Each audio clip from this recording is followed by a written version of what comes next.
Hey folks, welcome to TacMed TV. Today we're going to talk about boo-boo kits and sick call bags.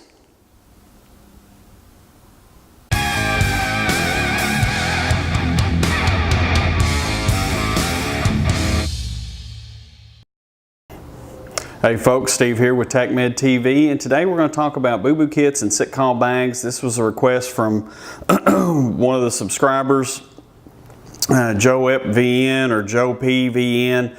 I'm not sure exactly how you say it or if those are initials or what, but you asked for a video on a sick call bag, so here's your video on the sick call bag. Now the video, what I'm going to show you here is a work in progress. It's a video, or excuse me, it's a bag that I'm building for my POV. Again, just because sometimes depending upon the call out that we have, I may have to go directly to the scene versus having the time to go to EMS headquarters, pick up our equipment truck and go. If it's a time sensitive kind of thing, then I can go straight to the scene, or one of the other medics can go straight to the scene, and then the other medics, whoever's left out on that little part of the call out, can go get the equipment truck and then come to the scene later. But it just depends. Like a high risk service warrant, we're going to go to the station, we'll work out our ops plan and go from there. If it's a barricade or a hostage situation, we're going to go straight to the scene and then we're going to do everything there. So it just really depends upon the call out, how that's going to play out. So anyway, so I've decided I'm going to build a sick call bag for my POV in case we have that type of call out where I need to go straight to the scene and conduct a sick call, or we start getting into work and rest cycles, and I can kind of manage some of the things that come along with that. So anyway, let's get started on it. Okay, so here's a kit that I'm starting to keep in my personal vehicle. And this is just another version of the boo-boo kit or the sick call bag, whatever you want to call it. You know, sometimes we'll have a call out where if it's a high risk warrant, maybe we've got the time to go to the station and do our medical threat assessment there. We get everything lined out. We've got our equipment truck, which is kept at our EMS headquarters.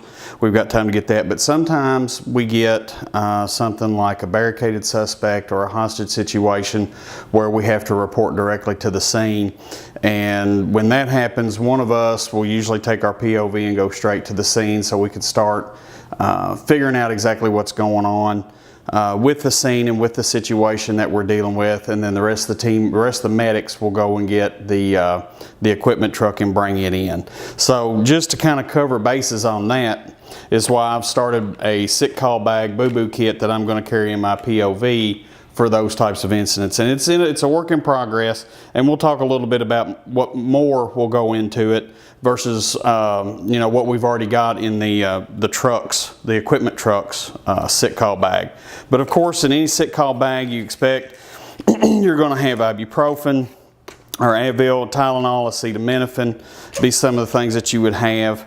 And I've kind of busted this up into different sections where maybe like some preventive stuff, maybe like some minor trauma care, minor injuries, cuts, scrapes, things of that nature. So here we've got fever reduction and pain relief. So we've got those here. And then of course I've got, went ahead and got a thermometer and some probe covers for that, because that's becoming something that we're watching. And right now that's all I've got in that kit. And you notice I'm buying the smaller tubes, because this is something, you know, you may or may not use. You may have a time frame there where you're not using it. And this stuff does expire, so try not to make the cost too big. You know, where I'm at and where I work, I kind of have to put my own stuff together if I want to use it for personal reasons. So that's why I'm doing this with this kit, because this is something I'm going to have for myself as well in my truck. And then in this next pouch here, we've got some environmental kind of things and some prevention stuff. Blister cushions for the feet. That's something that you need. And then of course some sunscreen. You know, of course it's a slippery tube is what it is. A little tube of sunscreen. small can of insect repellent, and then of course some chapstick. Keep chapstick in here, and then a small thing of Gold Bond. Telling you what, on a damp, hot day, this stuff is amazing, and the operators usually will come around asking for it. So that's something to have in your little kit. All right, over here we've got some more OTC things. We've got some, what are these called? These are cough drops. I don't know, I'm losing my mind, folks. And then some stomach relief, pink bismuth stuff. I'd like to have that in there. And then of course some eye relief, some eye drops. And then of course some actual Imodium antidiarrheal kind of things. Make sure there's nothing else in here right now, that kind of thing. Now with the over-the-counter medications, of course you need to get with your medical director and decide what they want to do, your team doc, and decide what they want to do, and look at your protocols and see what your protocols say for these things. But these are things that to me, that if you're going to be out on an op for a while, these are things that you're going to need. The self-adherent bandage, you see that, it's Coban. You can usually get that, no problem. Stock it from work and get that in your kit. Or you can go and get it commercially at, you know, Kroger, Meijer, Walmart, any of those places like that. And then, okay, some liquid bandage. A big fan of this stuff. I've used it several times myself. It burns quite a bit, but it works very well. It helps keep things sealed up. And then, of course, I had to get some Band-Aids, because you need some Band-Aids, and you actually need several different sizes of Band-Aids. And for my guys, you can see I got them some assorted unicorn Band-Aids. My big bad SWAT operators are going to be wearing unicorns if they come to me asking for a little Band-Aid like that. Just kidding. No, I'm not really. An applicator, because I've also, or cotton swabs for applicators, because I've also got some anti-itch cream in here, hydrocortisone 1%, some triple antibiotic cream, and some, if you've got somebody that's got athlete's foot or something like that, they have an issue with that, just planning ahead, having some antifungal cream as well. And of course the unicorn Band-Aids, and let's see, I also have some betadine spray in here as well. And that's kind of the I guess you could say like the first aid pouch of this. And of course, you know, with any of these things, you want to go ahead and put some additional bandaging equipment, gauze sponges and Carlex and things of that nature in here as well, just to have it, make sure that if you need it, it's there. And then of course I've got some burn gel for sunburns and things like that. If we get out and they're not, then, you know, they don't take the direction to put the sunscreen on, we get the burn gel out. And this will help them with that a little bit, even after a long day of training, if they've been out in the sun, beaten down, get sunburned, you know, help them out a little bit, give them access to that. Of course, hand sanitizer, you've got to have this. This pouch right here is kind of a hygiene pouch. So you've got some hand sanitizer, and then of course some wipies, little huggies. I thought my guys would appreciate that. And then of course, this is something I stumbled across. Didn't even realize they had, but it's a little toothbrush and tube of toothpaste by Reach, and I didn't even know that they made something like this, but it's got a little end case there for the toothbrush. It's TSA compliant, little Reach toothpaste travel kit. I thought this was pretty cool. This is $1.50 at Meijer. I would suggest getting several of these and having in your kit for your guys. If you're out on it something extended, just pass the kits out. Just say, here, brush your teeth. All right, especially if you're working rest cycles, got them going on cycles like that, it would be nice, because hygiene is gonna be, that's actually part of your responsibility as well. Make sure they keep clean. So that's pretty much what's in this kit. There's some other things that go into it, and we'll talk about that here in just a minute. All right, that's kind of it where I'm at right now in the process of building my kit.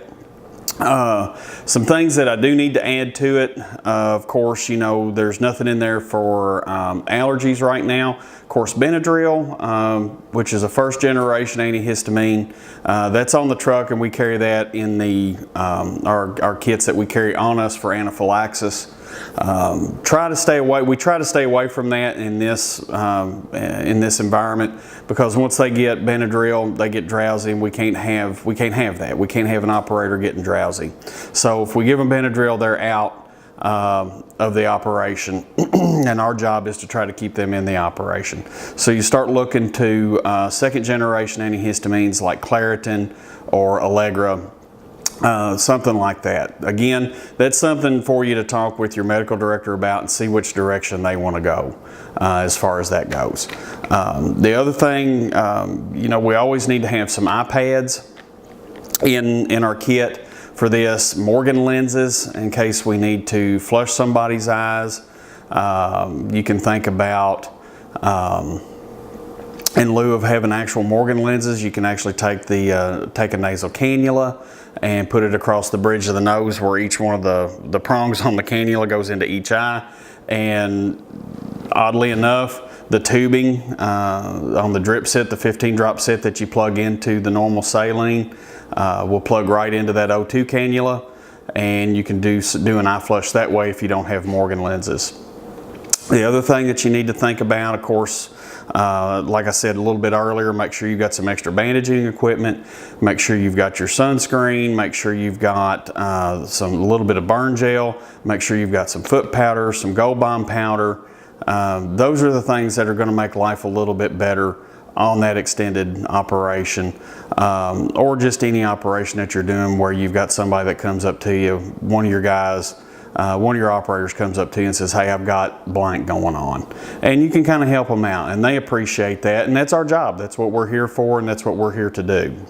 So I'm trying to think what else as far as like pain relievers. Kind of stay with the OTC stuff as far as acetaminophen and ibuprofen. Again, a lot of that's going to depend on your medical director. So talk to your medical director and see how they want to proceed with it. And I'm sure I've forgotten some stuff.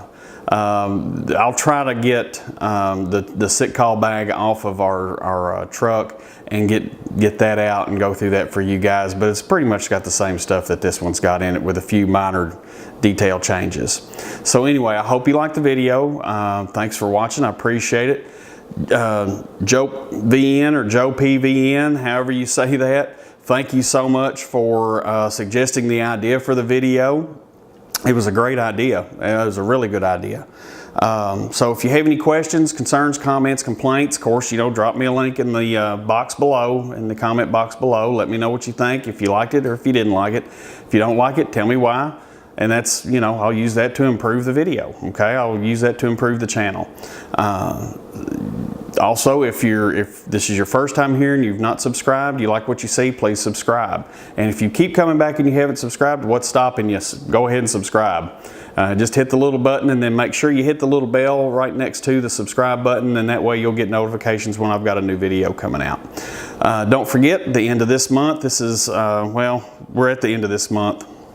This is the end of September. End of November, we've got EMS World Expo 2018 coming up in Nashville, Tennessee. Going to be there the whole week, pretty much. Shooting videos, talking to attendees. Going to try to talk to some keynote speakers, do an interview with them. Going to be wandering around the exhibit hall, talking to the vendors. Going to try to just inundate you guys with videos that week. It's really looking to be a good time. Really looking forward to it. And we're going to be there pretty much the whole week, shooting videos for you guys that can't be there. If you are there, find us. We'll be around. We'll be easy to find. We won't be hidden. Let's put it that way. So anyway, thanks again for taking the time to watch the video. I really appreciate it. Thank you so much. And until next time, my name is Steve with TacMed TV, telling you guys to stay safe.